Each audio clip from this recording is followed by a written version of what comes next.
Welcome to the Deep Sea Archives. You are about to listen to the lore of Jarvan IV, the Exemplar of Demacia.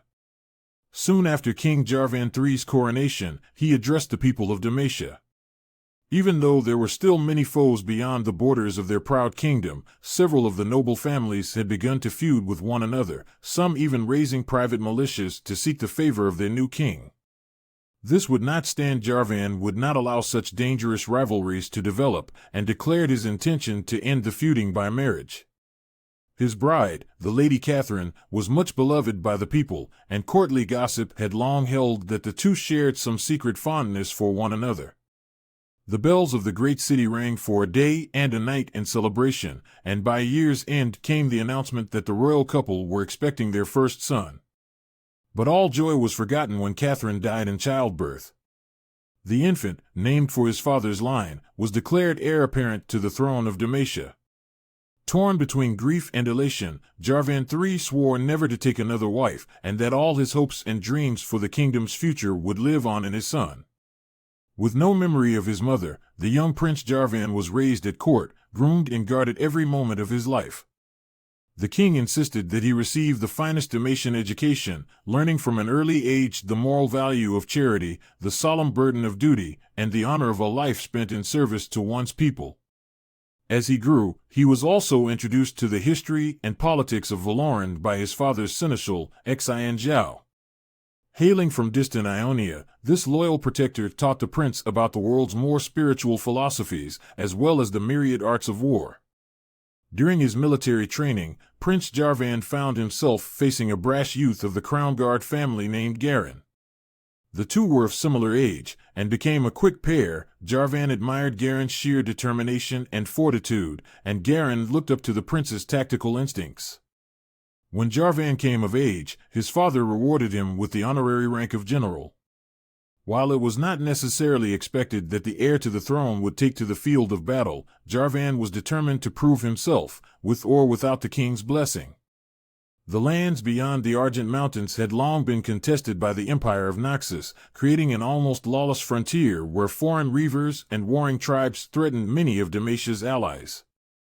The prince pledged to bring stability back to the region.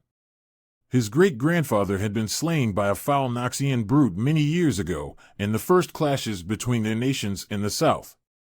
Now, that insult would finally be answered. Jarvan's armies won victory after victory, but the carnage he witnessed in the outlying towns troubled him deeply. When word came that the gates of mourning had fallen, he resolved to drive onward into Noxian territory, against the advice of his lieutenants. Inevitably, with the battalion spread so thin, Jarvan was encircled and defeated by Noxian warbands before he even reached Trevale. Refusing to surrender, the prince and a handful of other survivors fled into the forests, only to be hounded for days by enemy scouts. Eventually, pierced through his side by an arrow, Jarvan collapsed into the shade of a fallen tree, where he drifted in and out of consciousness. He was devastated. He had failed his family, his kingdom, and his brothers in arms. Doubtless he would have died there, alone, were it not for Shyvana. This strange, violet-skinned woman somehow carried Jarvan all the way back to Demacia, to the old castle at Rinwall, where she proved herself a kind and worthy companion during his days of healing. At first taken aback by her outlandish appearance, the garrison commander could not deny that she had done a great service to the throne in saving Jarvan's life. Unfortunately, Shyvana was herself being pursued by the monstrous elemental dragon Iva. When the castle's watchman spotted the beast on the horizon, Jarvan saw a chance to redeem himself. As Shyvana prepared to meet the beast in the skies in her half-dragon form, the prince limped from his bed to marshal the garrison and reinforce the walls. He took up his lance, and swore that they would return to the great city with the head of Iva, or not at all.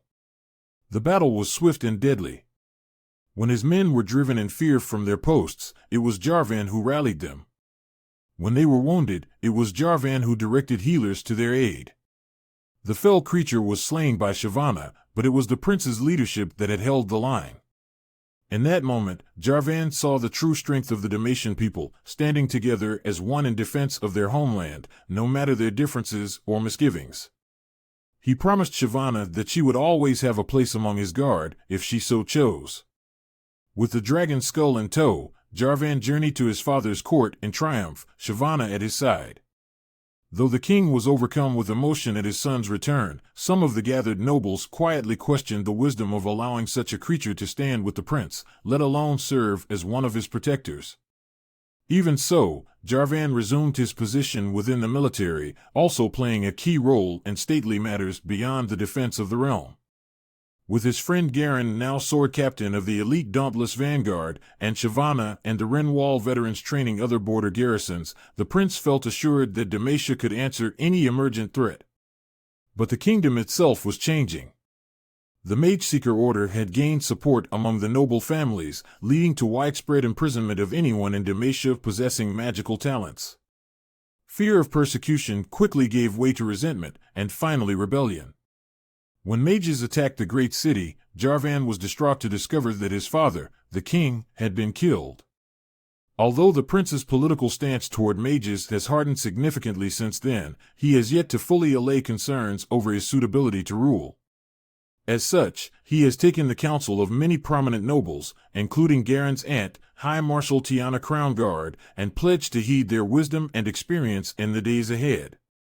For he must examine his own conscience and allegiances carefully if he is ever to come into his inheritance and be crowned King Jarvan IV of Demacia.